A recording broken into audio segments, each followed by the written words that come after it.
Thank you, Mr. Chairman and Ranking Member, and I want to thank the Chief and the Secretary for being here today. Thanks for your life of service to the country. President Biden's budget continues to, I think, stick the Army with the bill for other services modernization and procurement costs. I think it's a significant and dangerous miscalculation. The Army and its soldiers have borne the brunt of the past 2 decades of warfare. Consequently, they are lagging behind on some modernization efforts to prepare our nation for the threats against Russia and China. These generational challenges require state-of-the-art equipment, advanced training, and additional soldiers. Yet the Biden budget proposes to cut 12,000 soldiers from the Army, an Army currently providing forward deployed troops to our NATO allies in Eastern Europe, and I might say, bearing surprisingly to many, the majority of the taskings in the Indo-PACOM region. It's unacceptable. It's unacceptable that they be compelled to live by a budget that doesn't fairly recognize this. My recent visit to Poland and the 101st Airborne Troops stationed there illustrated that most of us, what we've known all along, a modern and fully manned Army remains an essential component to executing the National Defense Strategy and serving Americans' interests abroad. The rapid response capabilities of the 101st depend on our nation's most valuable resource, the men and women who choose to wear the uniform. We cannot and should not try to replace that. I remain concerned that the civilian leadership at the Pentagon and the White House seem more focused on the false promise of integrated deterrence strategy than on backing up those soldiers.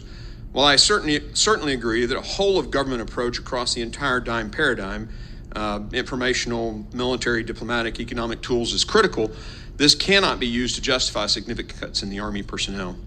Integrated deterrence may sound good in White House meetings, but I can tell you that on the ground in Eastern Europe and in the South Pacific, it just doesn't fly. Additionally, I understand that the Biden administration wants to cut funding for modernization in order to spend more money on climate change and social policies within the DoD. And let me be clear, the United States military should not be a social engineering experiment. Members of this committee should reject the budget, those aspects of the budget, and craft responses that prepare the Army to not only defeat current and future threats, but to dominate them. My questions today, first to the Chief, what is the percent of taskings for Indo-PACOM that are the Army's? Well, I can get you the exact number, but at least as far as when we take a look as a worldwide, the Army produced about 60% of the taskings, and I can probably get you a better number for 60% is a pretty big number. I think a lot of people seem to think this is, China is going to be a Navy thing. And clearly our Navy is critical. I heard the testimony, we had testimony yesterday on that, but I just, 60%, that's huge. And I think bringing the recognition of that is something I want to make sure today in my comments we do. You look at how we responded to the Ukraine, or the issue in Ukraine. And it was because of these predispositioned or positioned forces. You look at Romania and the ability to very quickly and very agile, send a Stryker brigade to Romania. Do we have that capability in the Pacific if something happened with Taiwan? And if not, what can we do, or what should we do about it? Well, I think the notion of having the right posture, and I think the great example is actually Europe, because we have permanent forces there, we have rotational forces there, we've rehearsed with our allies and partners, we have pre-positioned stocks, and we have logistics, which is extremely important. And I think that's a good model for other places we may want to operate.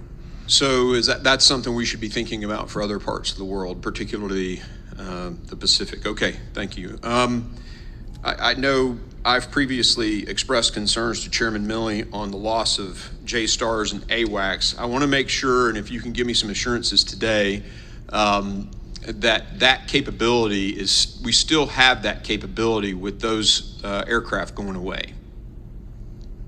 Do we have, or is that loss going to really hurt the Army? We need to come back to and you talk offline. So, Okay. In March, I think you testified to the committee, 74% of the active component brigade combat teams have the highest levels of tactical readiness. We know since then the Army's top-line funding in real terms has gone down with inflation, and I know you've probably been beaten up about this. If you look at the overall budget, it's down 10%. With those inflationary impacts, has there been an impact on readiness of the brigades? Right now, the brigades are ready. Okay.